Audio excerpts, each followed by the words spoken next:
babillage où les parents et les enfants se retrouvent pour se sociabiliser. Et ben, je trouve ça très bien. Et ma nounou, justement, elle avait un lieu comme ça. Parce que c'est vrai que quand ils sont que à la maison ou que avec 2 ou 3 enfants, moi, le mien, c'était le cas, il était avec juste 2 enfants, ce qui est logique, hein, ils ne vont pas se retrouver à 10. Mais du coup, ils se retrouvaient pareil dans un endroit où ils pouvaient sociabiliser avec d'autres enfants. Il y avait d'autres adultes, voilà quoi.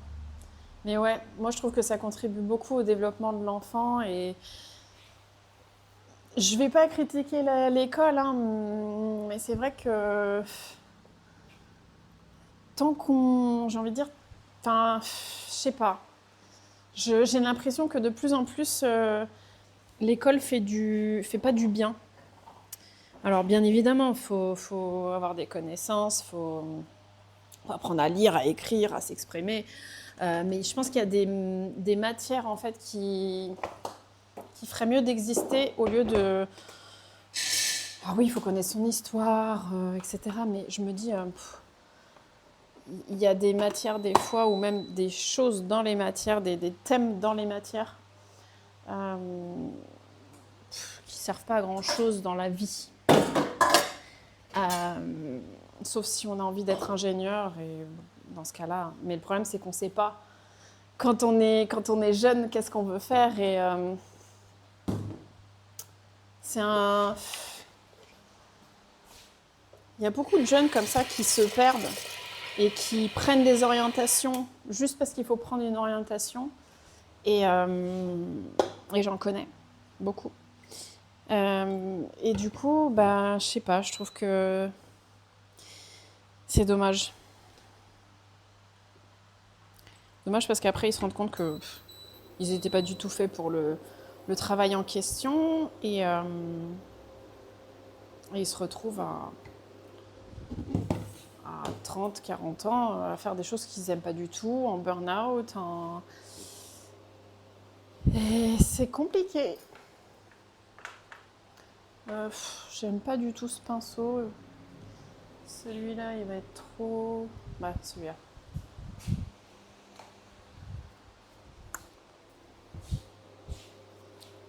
Vous connaissez des pinceaux qui perdent pas leur poil?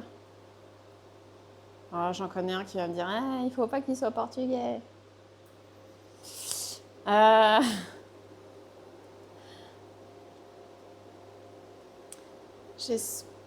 J'imagine que vous ne regrettez pas d'avoir pu profiter du temps et de voir les premières dents, les premiers pas, les premiers mots, etc. de vos enfants. Oui. Ouais, lutin, j'imagine que ça doit être tellement de souvenirs. Monsieur ne regrette rien. Moi, je faisais des semaines à 50 heures en étant ambulancière. Waouh! J'ai été au SAMU et j'ai pu un peu plus profiter d'eux, mais 40 semaines quand même. 40 heures par semaine quand même. Jour et nuit, waouh! Et finalement, à la CPAM, maintenant, je suis heureuse. 16h30 à la maison et le matin, je les amène à l'école. Trop bien. Oui, pardon, j'ai dit tout à l'heure à l'école, mais rien à voir avec l'école. Je sais pas pourquoi j'ai pensé que tu étais à l'école, mais non, t'es en CPAM là. Bah ouais. Pouvoir profiter d'eux. Mais c'est exactement ce qu'on s'est dit en fait. Le truc, c'est que nous, on a vécu les 6 mois de Liam, enfin, il avait 7 mois. Quand on a dû. Quand on a dû. Quand on a dû se confiner. Au-delà du fait, certes, que sur le moment, on se dit mais attendez, c'est quoi? C'est la fin du monde là? Il y a une épidémie mondiale, qu'est-ce qu'on va devenir, etc. Et le côté un peu chaotique du truc et enfin, c'était pas très agréable à vivre, mais en même temps, on a profité tellement de Liam que en fait, des fois, on regrette de pas avoir eu peut-être plus de temps ou on regrette ces moments-là en fait. Tellement on a kiffé. En vrai, on a kiffé. Oui, on était enfermés, mais on sortait en loose day la nuit sans autorisation parce qu'il n'arrivait pas à dormir. C'est vrai que c'était un des trucs qui était un petit peu pénible, c'est qu'il avait des problèmes de sommeil à cette époque-là. Et on savait pas trop comment faire, donc on l'emmenait en poussette. Ouais, on fait ce qu'on peut. On essaie de trouver les solutions qu'on peut. Euh, et du coup, bah, c'était... ouais, on faisait ce qu'on pouvait, quoi. Donc ça, c'était un peu galère. Euh, mais bon, sinon, on a pu le voir grandir. Effectivement, les premières dents, les premiers pas, il a commencé... Enfin, on a tout vu, quoi. Et après, c'est en août qu'il a marché, donc on n'était plus en confinement, mais on a pu voir l'évolution.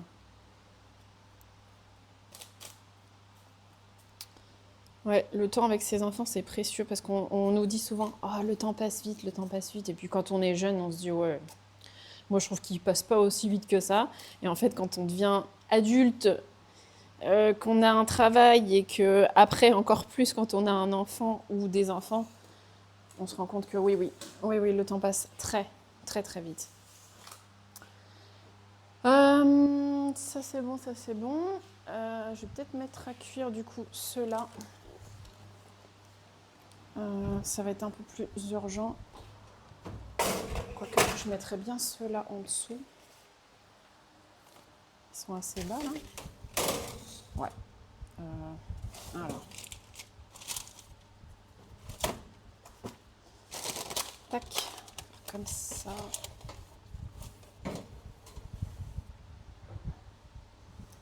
Hop là. On est bon. Les petits croissants en poussée, ceux-là sont prêts. On va peut-être mettre un petit peu de noisettes et de pistaches. Hop là. Donc, noisettes sur ceux de droite.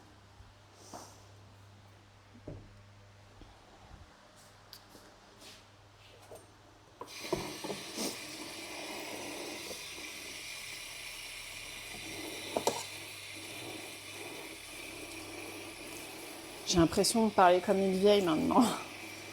Le temps passe vite.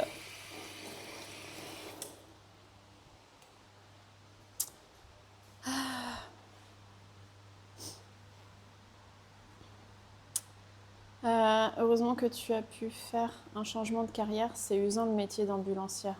Tu m'étonnes. Ça doit être physique, même moral.